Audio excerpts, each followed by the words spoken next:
Olá, meus irmãos, graça e paz. Aqui quem vos fala, presbítero Gregório, na oração do entardecer, um devocional ao Espírito Santo de Deus. Vamos hoje, ontem não deu para gravar a oração do entardecer, e eu havia prometido que estaria falando sobre a divindade do Espírito Santo, sobre a importância da sua divindade. Então vamos analisar primeiro capítulo 28 de Mateus, o capítulo 28, versículo 18 de Mateus, e vamos ver o que a palavra de Deus diz para nós. Versículo 18. E aproximando-se Jesus, falou-lhe dizendo: Foi-me dado toda a autoridade no céu e na terra. Portanto, ide, fazei discípulo de todas as nações, batizando-os em nome do Pai e do Filho e do Espírito Santo. Muito bem, amados. Este versículo derruba algumas coisas que a igreja unicista prega. A igreja unicista prega somente o nome de Deus, ele nega a divindade de Cristo e nega a divindade do Espírito Santo. Jesus aqui, ele diz que a ele foi dado toda a autoridade nos céus e na terra. E a ele nos dá uma ordem. Portanto, ide e fazer discípulo de todas as nações, batizando-os em o nome do Pai, e do Filho, e do Espírito Santo. Vamos analisar a palavra então. O que seria perdido, amados, se o Espírito Santo não fosse semelhante a Deus? Se ele não fosse plenamente Deus, as implicações para a salvação e adoração seria grave. A Bíblia nos diz que o Espírito Santo é responsável por regenerar os cristãos. A Bíblia também nos informa que ele habita dentro de cada um de nós, que ele habita dentro de mim e de você, e preenche a nossa vida, ele arranca o vazio da nossa vida. Ele renova os nossos pensamentos e transforma os nossos caráteres. O Espírito Santo tem poder para ressuscitar e torna os seguidores de Cristo santo como Deus é santo.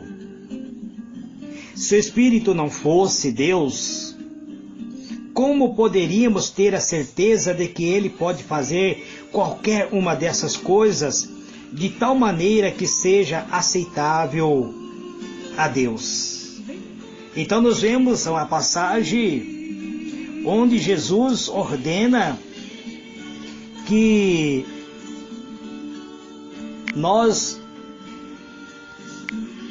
ele diz que toda a autoridade foi dada a ele nos céus e na terra.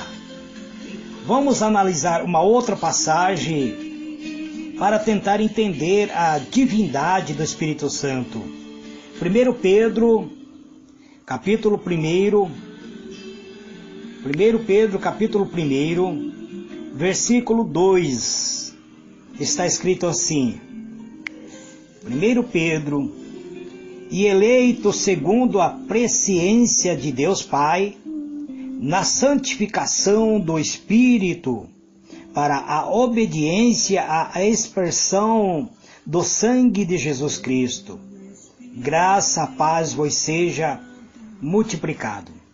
Apóstolo Pedro diz que todos nós fomos eleitos por Deus Pai e fomos santificados na presença do Espírito Santo, na obediência à expressão do sangue de quem? Do sangue de Jesus Cristo. Por isso nós temos graça da parte de Deus. Isto demonstra que o Espírito Santo está atuando, amado. Vamos ler também livro de 2 Coríntios, livro de 2 Coríntios, capítulo 13, livro de 2 Coríntios, capítulo 13, versículo de número 14. Vamos ver o que apóstolo Paulo nos ensina nesta passagem. Bem, vamos lá. A graça do Senhor Jesus Cristo, o amor de Deus e a comunhão do Espírito Santo seja em todos vós. Novamente, o Espírito Santo sendo mencionado na presença de Deus Pai, na presença do Deus Filho, e se comparando, equiparando-se ao próprio Deus. Então, vamos ver o que diz. O Espírito Santo é mencionado lado a lado, com Deus, o Pai, e Jesus Cristo, o Filho. E ele também é mencionado no próprio batismo e nas bênçãos apostólicas. Sempre que encerramos o culto, ao mencionarmos a bênção apostólica que se encontra aqui no livro de Coríntios, 2 Coríntios 13, 14, estamos falando que o Espírito Santo é Deus, que isso revela sobre o seu lugar na adoração e no louvor a Deus. Vamos tentar compreender, amado, a divindade do Espírito Santo. A divindade do Espírito Santo, ele nos ajuda a nos relacionar com ele de maneira apropriada, que reconheça que ele realmente é. Passaremos a reconhecer que ele realmente que ele tem divindade, que ele faz parte da divindade na adoração. Então, que venhamos reconhecer que ele realmente é, a sua divindade é pressuposto para uma espiritualidade centrada no próprio Deus. A igreja do Novo Testamento, sem hesitar, menciona o Espírito Santo lado a lado com as outras duas pessoas da Trindade. No ato do batismo, o Espírito Santo ocupa o mesmo grau, a mesma posição que o Pai e o Filho. O batismo tem um significado espiritual profundo. É uma ordenança de plena adoração. Tem tanto cristão, amados, que nunca desceram as águas batismais, estão sempre falando que não estão preparados para receber o batismo, dizem, não estou preparado, então também não está preparado para entrar nos céus, não está preparado para fazer parte do reino de Cristo. O batismo, ele demonstra, ele ocupa o mesmo grau, a mesma posição, que faz com que venhamos ser um verdadeiro adorador. O batismo tem um significado espiritual profundo e é uma ordenança de plena adoração. É uma demonstração pública de que você é parte integrante do corpo de Cristo. Isto é igualmente verdade quanto à bênção apostólica. Ela é uma invocação de adoração na qual o Espírito Santo é louvado, assim como o Pai e o Filho. As três pessoas da Trindade são mencionados lado a lado. É igualmente confirmado nas bênçãos, tanto do batismo como da bênção apostólica.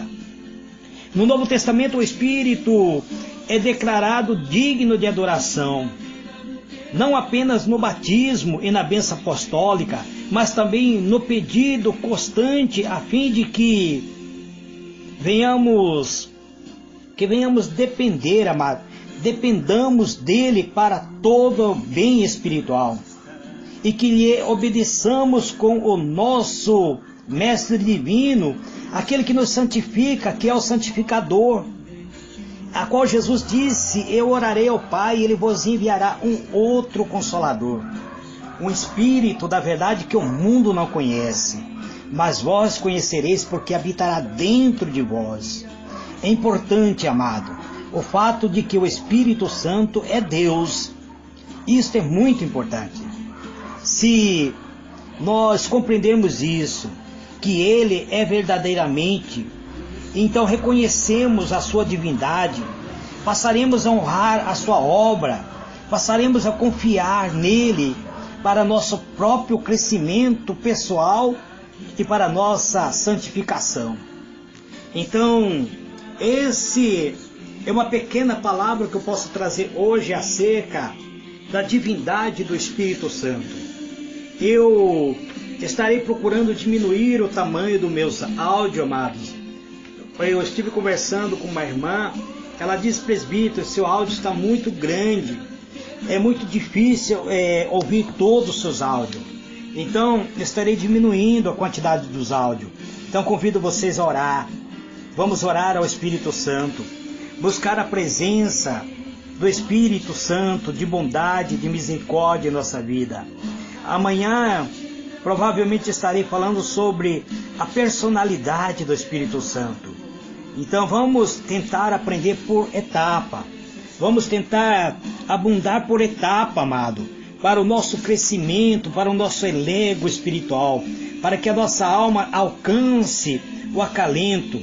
Saber que o Espírito Santo é um ser divino, assim como o Pai acaba valorizando o papel do Espírito Santo em recriar a nossa condição, a nossa capacidade de recriar dentro de nós a imagem divina, transformar cada um de nós na semelhança do próprio Cristo. É isso que nós precisamos ser transformado, permitir que o poder divino do Espírito transforme a nossa vida, permitir que Ele entre em nossa vida. Vamos orar a Deus, vamos pedir a graça de Deus, eterno e soberano Deus. Em o nome do Teu amado Filho, Senhor Jesus, nós estamos estudando, analisando algumas passagens, Pai, acerca da presença do Espírito Santo. Queremos compreender, reconhecer a importância do Espírito Santo como sendo uma pessoa integrante da Trindade Divina. E queremos compreender para que possamos, ó Deus, nos revestir, nos abundar da presença divina. Porque esta é verdade, é tão importante para cada um de nós, Pai. Quem seria, o que seria de nós? Qual seria o nosso papel se não tivesse dentro de nós a essência do Teu ser, do Teu poder, a presença divina do Teu Espírito Santo? Se não fosse um ser divino semelhante a Ti, Pai, se não fosse um ser divino semelhante ao Teu Filho, o que seria de nós? Qual seria o papel da nossa redenção se não fosse a presença do sacrifício expiatório de Cristo e se não fosse o despertamento por meio do Espírito Santo em nossa vida? Qual seria a compreensão? Qual seria a capacidade da nossa redenção? O que seria de nós, Pai? Porque sabemos que todos pecamos, todos nós somos pecadores e necessitamos de alguém que nos leva ao arrependimento, que nos mostra o verdadeiro e o real caminho da vida. Não queremos errar, queremos compreender o papel do Espírito Santo como sendo a terceira pessoa da Trindade, se somos capazes de valorizar mais o seu ministério e cooperar com ele e decidir a fazer aquilo que ele fala ao nosso coração, que venha ter mudança, que essa mudança seja transformada dentro do nosso interior com a presença divina do Teu Espírito Santo. Quando compreendermos a Sua própria divindade, como sinceros cristãos, iremos nos revestir, nos abundar e iremos ver o nosso caráter sendo transformado pela presença do Seu imenso amor. Então, meu Deus, venho na Tua presença em atitude de adoração, em atitude de louvor, pedir, Pai, que o Senhor entre em nossas vidas, nos dê, Senhor, uma capacidade de levar uma vida verdadeira, uma vida onde possamos ter uma vida transbordando, tendo as qualidades, os atributos do próprio Espírito, criando, recriando, reprogramando, sendo aquele que nos ensina, sendo aquele que nos guia, sendo aquele que nos ilumina, sendo aquele que nos ensina, para que assim possamos vencer os obstáculos que surgem em nossa vida. Eu venho te adorar, Pai, em o nome do Senhor Jesus. Eu venho louvar a Ti, porque só o Senhor pode preencher o vazio da nossa alma através do Seu Espírito Santo. Só o Senhor pode nos conceder o Consolador amado, o amigo, o protetor, o mestre por excelência, aquele que nos guia a toda a vereda da Tua própria justiça. Então eu venho te agradecer, Pai, e venho nesse dia orar pelas pessoas que estão enfermas, pelas pessoas que estão acamadas, pelas pessoas que estão no leito, pessoas que necessitam do Teu amparo, necessitam do Teu poder, necessitam da Tua graça, necessitam da Tua misericórdia, Pai. Pessoas enfermas, pessoas acamadas, pessoas no leito, Pai. Pessoas muitas vezes, ó Pai, que estão vivendo no mundo das drogas, no mundo da prostituição, no mundo, Senhor, de pecado, no mundo, muitas vezes, ó Pai, sofrendo tribulação, angústia. Eu oro, Senhor, para as pessoas que contraíram uma enfermidade viral, Pai, que contraíram uma enfermidade no sangue, Pai, que contraíram uma enfermidade no cérebro, Pai, que contraíram uma enfermidade no coração, no baço, no fígado, no rim, Pai. Enfermidade muitas vezes de ordem física, enfermidade muitas vezes de ordem espiritual, Pai, uma enfermidade por uma obra de encantamento, por uma obra de magia negra, por uma obra de voodoo, por uma obra de feitiçaria, Pai. Eu repreendo este mal, porque eu creio no poder sarador, no poder miraculoso que há em Cristo Jesus, no poder do sangue remidor de Cristo Jesus. Eu venho orar, Senhor, pelas pessoas que estão sofrendo, Senhor, dores reumáticas, Pai, dores muitas vezes muscular, Pai, dores muitas vezes no seu organismo, Pai, muitas vezes até para se locomover essas pessoas sofrem de dores. Então eu repreendo este mal, Pai. Pessoas, Senhor, que têm bronquite atacando no seu pulmão, Pai. Pessoas que têm, ó Pai amado, que contraíram muitas vezes uma tuberculose, Pai. Eu repreendo este mal, porque eu creio na cura, na libertação. Somente o Senhor Jesus tem o poder de repreender o demônio causador da leucemia, da paralisia, da tuberculose, do câncer. Somente o Senhor Jesus tem este poder. Então, sendo servo do Senhor, eu creio que o Senhor Jesus habita em nós através do seu Espírito Santo. Então, Ele habitando, o Espírito Santo habitando em nós, Ele nos purifica, nos limpa, nos liberta e nos sara, Pai. Eu oro neste dia, Pai, pedindo Tua graça e a Tua misericórdia sobre o lar do meu irmão Ananias, sobre o lar da minha irmã Lisângela, sobre o lar do meu irmão Zósimo, sobre o lar da minha irmã Claudina, sobre o lar do meu irmão Albino, sobre o lar do meu irmão Irineu, sobre o meu lar, Pai, sobre a minha família, sobre a minha esposa, sobre as minhas duas filhas, Simone e Silene, sobre os meus dois genros, o Bruno e o Rodrigo, sobre as minhas 3 netas, Senhor, a Isabela, a Helena e a Gabi, Pai. Eu apresento todas à Tua mão, Pai, pedindo da Tua graça, aonde esse áudio de oração chegar, cura e libertação e transformação ocorra, Pai, em o nome do Senhor Jesus. Amém e amém.